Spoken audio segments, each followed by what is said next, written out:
Good morning सभी को। आज मैं आप लोगों को नए साल के उपहार के लिए कुछ पंक्तियां लेकर आई हूं अपने सभी दर्शकों के लिए। मैं दिल से शुक्रिया करती हूं कि मुझे इतने सब्सक्राइबर जो हैं मेरे, मुझे आगे बढ़ने का हौसला दे रहे हैं। तो कुछ उपहार मैं नए साल के लिए आपके लिए लेके आई हूँ।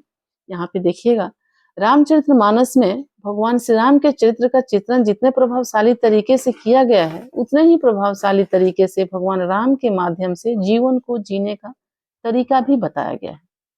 अतः रामचरितमानस में मनुष्य को बताया गया है कि जीवन को सफल और सुखी बनाने हैं तो राम को भजने के साथ ही सांसारिक व्यवहार का भी ध्यान रखना चाहिए। तो यही उपहार में, सांसारिक व्यवहार में भगवान राम ने क्या बताए हैं, वो उपहार में आपको नए साल के लिए लेके आई हूँ। और मैं ये कामना करती हूँ कि आपके सभी का नया साल बहुत बहुत बहुत आनंदमय हो। तो पहला में पंक्ति है जो, नाथ दैव कर कौन भरोसा, सो सिय सिंधु करिय मन रोसा, कादर मन कहूं एक अधारा, दैव दैव आलसी पुकारा।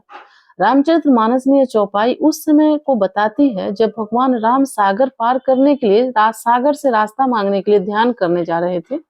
लक्ष्मण जी ने तब भगवान राम जी की उनकी शक्ति और क्षमता को याद दिलाते हुए कहा कि आप स्वयं इतने शक्तिशाली हैं कि एक बाण में समुद्र को सुखा सकते हैं, फिर सागर से अनुनय विनय क्यों। भगवान राम यह सब जानते थे, लेकिन फिर भी उन्होंने शक्ति से पहले शांति से परिस्थितियों को हल करने का प्रयास किया और बताया कि शक्तिशाली को संयमी होना भी जरूरी है। आप अपने भरोसे पर काम कीजिए, ईश्वर संग आपकी सहायता करेंगे।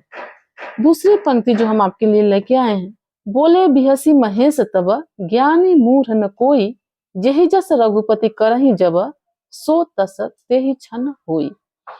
रामचरितमानस के बालकांड में भगवान विष्णु के रामावतार का कारण और भगवान की लीला का उद्देश्य समझाते हुए भगवान शिव कहते हैं, कोई भी इस भ्रम में न रहे कि वह सर्वज्ञानी है या कोई हमेशा मूर्ख ही रहेगा।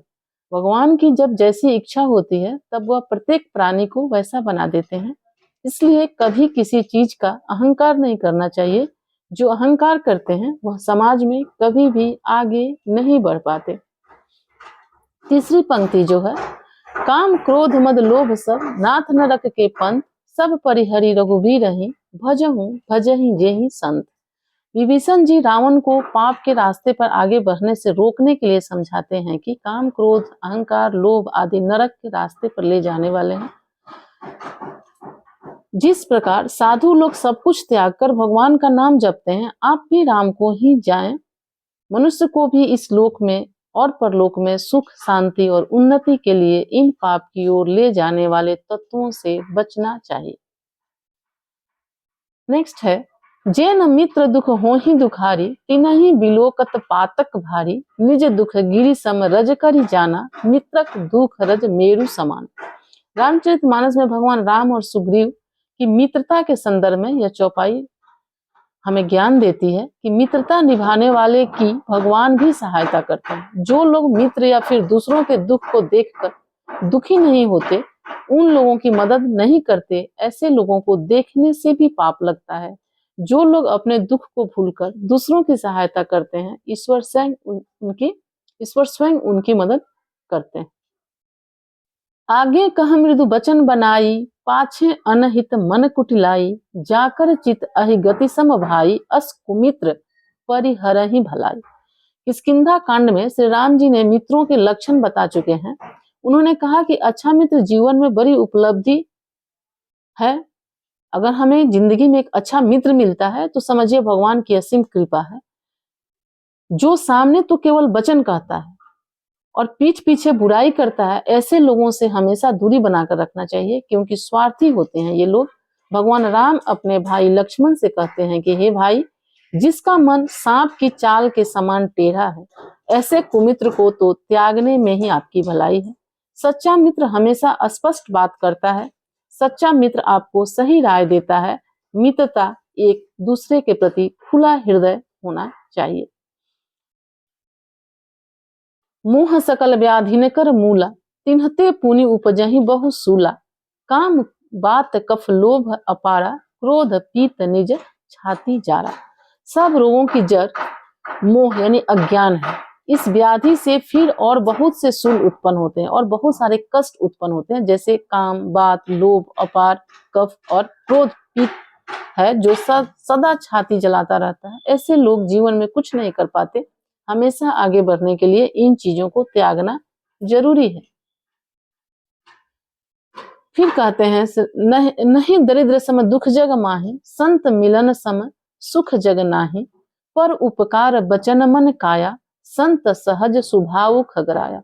जगत में दरिद्रता यानी गरीबी के समान कोई दुख नहीं है तथा संतों के मिलने के समान, अच्छे लोगों की संपर्क के समान जगत में कोई सुख नहीं है, क्योंकि मन, वचन और शरीर से परोपकार करना ही संतों का सहज स्वभाव है।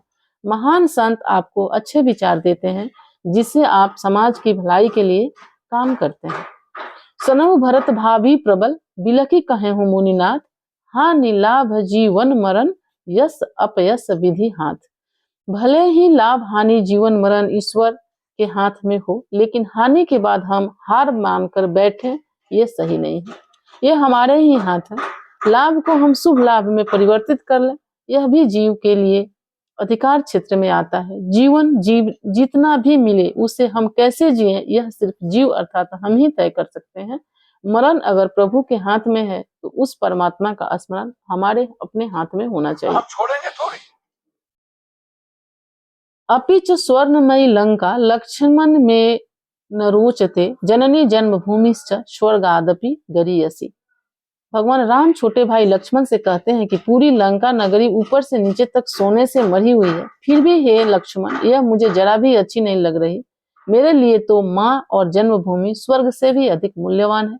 इस चौपाई से हमें यह सीख मिलती है कि जो व्यक्ति अपनी जन्मभूमि से जुड़ा रहता है, वहाँ के मूल्यों को आगे बढ़ाता है, वही दूसरों से आगे रहता है और दूसरों को भी अच्छे रास्ते पे जाने का ज्ञान देता है। तो ये तो आज की चौपाइयाँ रही। मैं ये मानती हूँ जैसे कि विभीषण ने सुंदरकांड में रावण को समझाते हुए कहा था कि सभी के हृदय में अच्छा और भला, सब बुरा सभी के हृदय में रहती है, लेकिन जो अच्छा को मानते हैं वे अच्छा करते हैं और जो बुरा को मानते हैं वो बुरा करते हैं। तो हमें हमेशा ही अपने बुराइयों को दबाना और अच्छाइयों को जागृत करना है। ये शुभ संदेश के साथ ही सभी का नया साल मंगलमय हो। धन्यवाद हमारे साथ जुड़ने के लिए। हृदय से बहुत बहुत बहुत आभार प्रकट करती हूँ। धन्यवाद।